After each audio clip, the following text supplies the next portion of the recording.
anjing, terus kemudian anjing tarik telinganya ke belakang, pamerin giginya, lebih baik segera mundur. Karena yang terjadi berikutnya serangan. Itu tanda dia siap menyerang. Kurang lebih seperti itu. Ada tentang tadi saya bahas tentang dogtail placement ya, tentang apa? Posisi ekor, terus kemudian posisi ini. Nah, anjing yang bisa kita foto adalah anjing yang kondisinya tidak dalam kondisi red sign tadi, tidak dalam kondisi red sign yang tadi beberapa tadi saya jelaskan ya. Nah, terus kalau kucing ini agak berbeda dengan anjing ya. Kucing itu feline ya. Felis, dalam ordo Felis, kucing itu berbeda dengan anjing. Kalau secara general, kucing ini lebih mandiri dibandingkan dengan anjing. Kucing tidak punya, secara nature, kucing tidak hidup dalam kawanan. Jadi kucing nggak butuh ada alfanya, nggak butuh ada pemimpinnya, nggak butuh dalam bersosialisasi dengan sesama anggota keluarga. Kucing seperti itu, dan kucing lebih oke untuk ditinggal sendiri tanpa ownernya. Kalau anjing sebaliknya, anjing sangat tergantung. Nah, tapi karena kucing lebih mandiri, maka kucing membutuhkan lebih banyak space untuk private area dia dibandingkan dengan anjing. Anjing oke dengan manusia ada di sampingnya dan sebagainya, dengan kawanannya ada di sekitarnya, tapi kucing lebih membutuhkan private space yang lebih luas dibandingkan dengan anjing. Nah, secara emosional kucing juga punya ikatan dengan pemiliknya, tetapi kucing itu kalau saya boleh menerjemahkan dengan bahasa saya, kucing itu semau gue. Dia lakukan apa yang dia mau. Ketika kita kasih perintah, kalau kucing lakukan berarti kucing pengen, dia mau lakukan itu. Tapi kalau dia nggak mau ya sampai bagaimanapun dia nggak akan lakukan. Itu kucing. Secara umum kucing lebih malas. Secara umum ada beberapa breed yang lebih aktif, tapi secara umum kucing lebih malas dari anjing ya. Dia bisa menghabiskan 16 jam untuk tidur. Sebenarnya ini bisa jadi keuntungan sih kalau kita jalan di pet fotografi terus kita motret kucing, kita tahu jam tidur kucingnya jam berapa, itu bisa jadi keuntungan karena nggak banyak tingkah. Kalau jam tidurnya ya dia tidur. Biasanya kucing lebih aktif di malam hari dibandingkan dengan anjing. Kurang lebih seperti itu, sama seperti anjing. Jadi kucing juga punya body language seperti ini. Ini terlalu kecil ya, saya nggak bisa lihat sempurna ya. Jadi kucing yang biasanya kucing yang hidup dengan manusia, dia akan menunjukkan perutnya, itu tanda submisif. Perut itu bagian paling rentan. Sama dengan anjing juga begitu. Perut itu bagian paling rentan yang harus dia lindungi. Kalau kucing atau anjing Anda menunjukkan perutnya telentang, itu berarti dia submisif. Jadi secara umum dia percaya pada kawanannya, pada kelompoknya. Nah, kucing-kucing yang seperti ini oke untuk difoto ya. Dan kayaknya beberapa hal yang red sign untuk kucing itu kalau misalnya kita mau foto kucing, nah kucingnya bikin gerakan melengkungin badannya, bulu-bulunya, apa itu namanya, nyerungsung ya. Nah, sebaiknya stop, jangan lakukan saat itu. Jadi kita harus break, kita harus kembalikan energinya, karena motret pet itu nggak seperti motret manusia. Jadi kadang breaknya lebih banyak daripada motretnya. Karena kita harus memperhatikan tanda-tanda bahasa tubuhnya. Kita harus memperhatikan kalau dia nggak nyaman, dia stres, kita akan break, kita akan bikin stresnya turun, bikin level energinya rendah, baru kita lakukan pemotretan lagi. Itu yang bikin mungkin agak menantang ya, tentang pet fotografi mungkin lebih menantang dibandingkan motret orang, karena kita harus belajar tentang psikologi hewan yang mau kita foto. Dan di luar anjing dan kucing seperti apa biasanya yang saya lakukan sebelum saya motret, saya pelajari dulu. Jadi saya browsing, saya cari tahu, saya bikin semacam survei, terus kemudian saya lihat. Dan satu hal yang penting, biasanya yang saya lakukan, saya tanya dulu, saya minta si ownernya bercerita, si pemiliknya bercerita, seperti apa sih? Yang paling tahu karakter hewan peliharaannya adalah pemiliknya. Nah, biasanya saya minta dia bercerita dulu, bercerita singkat. Oh, anjingku ini biasanya kayak gini. Kucingku ini biasanya ngalemnya kalau kena toys begini. Dia paling nggak bisa kalau kena treat apa makanan yang ini, makanan yang itu. Nah itu yang kita jadikan, yang seperti tadi saya bilang, kalau kita menghadapi kucing, kita menghadapi anjing, bukan kucing dan anjing yang harus bicara bahasa kita yang harus bicara bahasa mereka. Jadi kita cari tahu apa yang men-trigger mereka, apa yang bikin mereka nyaman.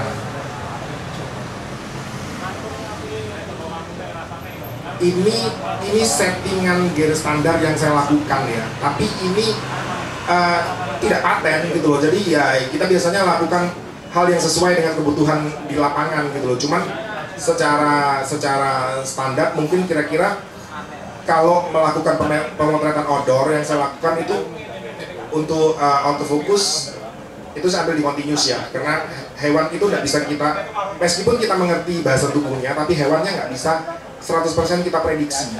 Hewan itu unpredictable. Jadi yang biasanya saya lakukan itu kalau settingan autofocus itu pasti di continuous untuk bisa ngikutin dan ngejar ininya ya. Kalau single tidak saya sarankan. Kalau single kalau single autofocus tidak saya sarankan. Kalau di Canon apa namanya servo kali ya, servo ya, iya. Terus kemudian kalau outdoor biasanya saya main burst karena kebetulan kamera saya bisa burst sampai 11 gitu loh, karena saya kejar momen. Kalau meleng dikit biasanya hilang sudah momennya, karena gerakan hewan nggak sama seperti gerakan manusia. Kalau hewan dia lagi asik begini begitu, itu sekian detik dia sudah bisa berubah. Jadi saya butuh nge-burst itu. Terus kemudian shutternya saya biasa main di sekitar 1800-an, tapi kalau nggak memungkinkan ya mungkin minimal 1/400 boleh lah. Di bawah itu kalau untuk outdoor saya nggak saranin. Untuk hewan saya nggak saranin. Terus ini preferensi pribadi saya nggak gunakan lensa fix karena nggak nutup lubernya. Jadi biasanya kalau untuk outdoor saya pakai 70-200. Terus untuk indoor kurang lebih sama. Autofocus tetap saya pakai continuous. Terus untuk shutter sync maksimum yang kita bisa dapat. Biasanya kalau untuk kamera itu bisa 160 masih bisa mungkin, atau mungkin ada yang bisa 1/250 mungkin masih bisa. Mestinya lebih banter lagi, tapi syncnya nggak tutup. Jadi saya main di sync maksimum yang saya bisa, sinkron maksimum yang saya bisa. Terus kemudian kalau modenya ya biasanya saya lakukan manual karena saya yang atur pencahayaan kalau di indoor. Kalau outdoor saya tergantung sama available light. Kalau indoor saya bisa lebih leluasa memainkan cahaya. Biasanya saya pakai manual modenya. Kalau untuk yang outdoor tadi saya biasanya lakukan di aperture ya, aperture priority. Karena dia lari ke sini, dia lari ke bawah pohon, dia lari ke bawah bayangan, itu berbeda. Kalau kita manual bingung, belum nggak nutup, ngubahnya sudah berbeda. Kayak gitu. Indoor biasanya saya pakai 2470. Tapi ini preferensi saya. Semua bisa berbeda tergantung apa yang terjadi di lapangan. 2470 pakai full frame ya? Full frame Pak, ya. Full frame. Saya jadi lebar dong. Kalau pakai APS-C ya 0,6. Ya lupa ya, di sini nggak ditulis sekali itu full frame ya. Nggak ada crop factor. Indoor ini contoh yang saya lakukan di pemotretan indoor. Ini anjing namanya apa ya, breednya American Bully. Jadi kelihatannya sangar tapi sebenarnya enggak. Ini INA champion untuk agility. Jadi kalau anjing sudah INA champion, kita wis nggak bisa komplain apa-apa. Ini sudah rating topnya se-Indonesia. Jadi ini Yorkshire Terrier, dan saya lakukan pemotretan ini anjingnya ownernya Viva.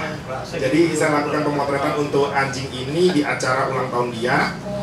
Terus ya kurang lebih yang mau saya bilang, kalau antara indoor dan outdoor itu seperti yang tadi saya jelaskan di slide sebelumnya tentang pemotretan indoor dan outdoor ya, kurang lebih seperti itu. Kalau outdoor biasanya waktu yang saya paling suka itu antara jam 8 sampai jam 10 atau sore sekali jam 15 sampai jam 17. Di luar itu biasanya saya nggak mau. Karena cahaya matahari terlalu harsh dan pertama, yang kedua, anjing nggak punya kelenjar keringat. Ya. Jadi kalau dia terpapar cahaya panas berlebih, itu rentan heat stroke. Nah kalau anjing seharga 40-50 juta terus heat stroke gara-gara saya potret kan celoko saya. Jadi mungkin seperti itu ya kalau untuk pemotretan dan indoor dan outdoor. Yang lebih banyak mungkin saya akan sharing tentang tips dan triknya. Ini anjing ras asli Indonesia, yang ini anjing Kintamani. Ya, jadi beberapa tahun yang lalu anjing Kintamani ini adalah anjing yang diresmikan sebagai anjing ras pertama dan satu-satunya sampai saat ini dari Indonesia. Ini di sebuah kennel saya di hire untuk memotret INA Champion juga. Ini anjing Kintamani yang juara Indonesia di dog show. Terus foto ini sebenarnya yang saya lakukan adalah mengcapture ikatan emosional antara pemilik dan anjingnya. Pet fotografi sekarang lebih banyak bermain dengan hal-hal yang berbau emosional daripada sekedar lucu-lucuan. Beberapa tahun yang lalu mungkin masih banyak yang cuman sekedar lucu-lucuan, ekspresi. Nah, sekarang lebih banyak ke arah capture the bonding, gitu kan? Yang kedua yang saya lakukan biasanya ya, ini sama. Yang saya lakukan biasanya itu harus ada sesuatu yang diceritakan. Kalau kita motret itu supaya nggak asal motret, harus ada sesuatu yang kita ceritakan. Oh, ini anjing baru lahiran nih, pemiliknya sayang banget, peduli banget sama si anjingnya, ada kontak mata, kurang lebih seperti itu yang saya ceritakan dalam foto-foto saya. Ini debatable, tapi preferensi saya seperti ini. Yang saya lakukan selama ini itu hal-hal yang berbau menjual cerita, menjual emosi, kurang lebih seperti itu.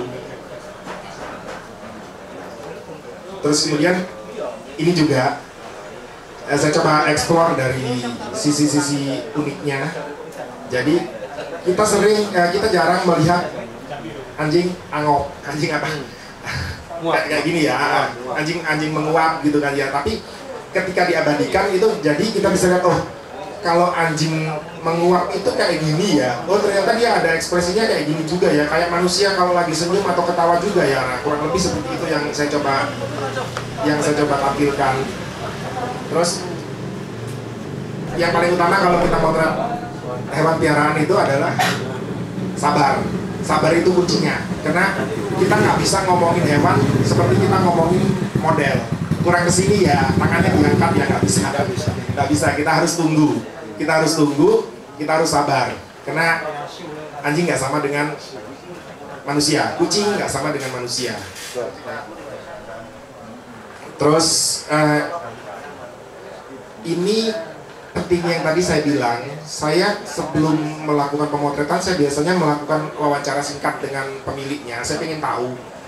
Karena karakter karakter hewan peliharaan itu unik dan mereka berbeda. Sama seperti kita manusia, kita punya karakter yang berbeda antara satu dan lainnya. Nah, hewan juga begitu. Jadi biasanya yang saya lakukan, saya wawancara singkat dengan pemiliknya, saya ingin tahu kayak apa sih hewannya, kayak apa sih, apakah dia itu hewannya pemalu, apakah dia itu penakut, apakah dia itu agresif, ada riwayat agresif atau tidak, kurang lebih seperti itu. Kemudian konsep juga penting. Ini adalah foto yang saya ambil.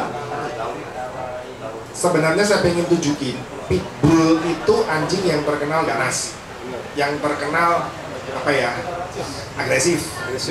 Nah, tapi di foto ini saya mau tunjukin bahwa nggak gitu juga loh. Pitbull ini oke loh mainan dengan anak kecil. Pitbull ini juga bisa berinteraksi dengan baik loh dengan anak kecil, kurang lebih seperti itu.